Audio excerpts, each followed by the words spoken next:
Ukraine says Russia steps up illegal use of tear gas to clear trenches. The Ukrainian infantryman, call sign wray, said he quickly pulled on his gas mask after a Russian drone flying above his trench on the eastern front dropped a tear gas grenade. It's like pepper spray, it makes your eyes tear up. It's not lethal, but it disturbs and knocks you out. It makes it very difficult to carry out your duties once you've inhaled it, he told Reuters of the attack he said he experienced in January. The Ukrainian military says Russia has ramped up its illegal use of riot control agents on the front to try to clear trenches as it begins to make bigger advances in the east more than 2 years since its full-scale invasion. Riot control agents such as tear gas are banned on the battlefield by the International Chemical Weapons Convention, which Russia and Ukraine are signatories to. While civilians can usually escape from tear gas used to break up riots or protests in cities, soldiers stuck in trenches without gas masks must either flee under enemy fire or risk suffocating on the gas, Colonel Sergei Pakhamov, acting head of the military's atomic, biological and chemical defense forces, said Kiev had recorded around 900 uses of riot control agents by Russia in the past 6 months out of over 1,400 since the February 2022 invasion. Russia mainly used K-51 VOH and RHVO hand grenades loaded with CS, CN and other gases, he told Reuters in an interview.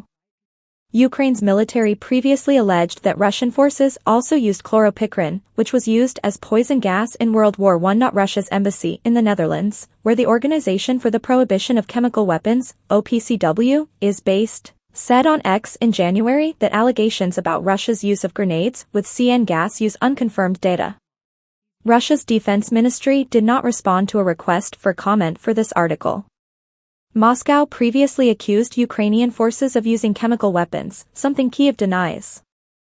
Reuters has not been able to independently verify the use of banned chemical substances by either side. 500 Ukrainian troops have required medical help after exposure to toxic substances on the battlefield and at least one soldier died after suffocating on tear gas, Pakhamov said. In addition to demoralization, the person loses physical capabilities, he can't see, he can't breathe, everything is irritated, he said. Yes, it is temporary, but it is the very moment the enemy can use to take over this position or another.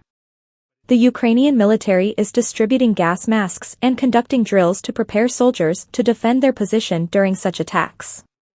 At one drill near Kharkiv, instructors told Reuters that gas masks help to protect troops from almost all combat poisons, but the length of exposure could impact their effectiveness. Russian forces, which have occupied 18% of Ukrainian territory, are advancing slowly but steadily in the east, after months of deadly fighting. Volodymyr, 37, a doctor at a medical stabilization point in the Donetsk region, said gas attacks cases have picked up recently as he was seeing an average of 2 soldiers a week. They complain about gas attacks of varying characteristics, colorless, blue or green, and with a strong chemical smell. The symptoms, it looks like irritation, it's like tear gas or something like that, he said, unable to identify the exact substance. Natalia Kovanets, 53, a head nurse at a Ukrainian army medical unit in a forested part of the mostly occupied region of Luhansk, told Reuters they had treated soldiers who had been hit with tear gas grenades dropped by a Russian drone. The symptoms we saw were bitterness in the patient's mouths, dizziness, these are mild symptoms. That meant we could manage treating them on our own. An official with the OPCW, which investigates alleged use of chemicals as weapons, told Reuters it had received no request for an investigation or technical assistance related to the alleged use of banned chemicals in the war. However, the use of riot control agents as weapons by Russian troops was widely debated at the organization's recent meetings, the official said, speaking on condition of anonymity due to the sensitivity of the issue. The task of documenting each case of alleged toxic chemicals use falls to special groups within the Ukrainian military who collect evidence and contaminated ground samples for field labs before passing them to Ukraine's security services.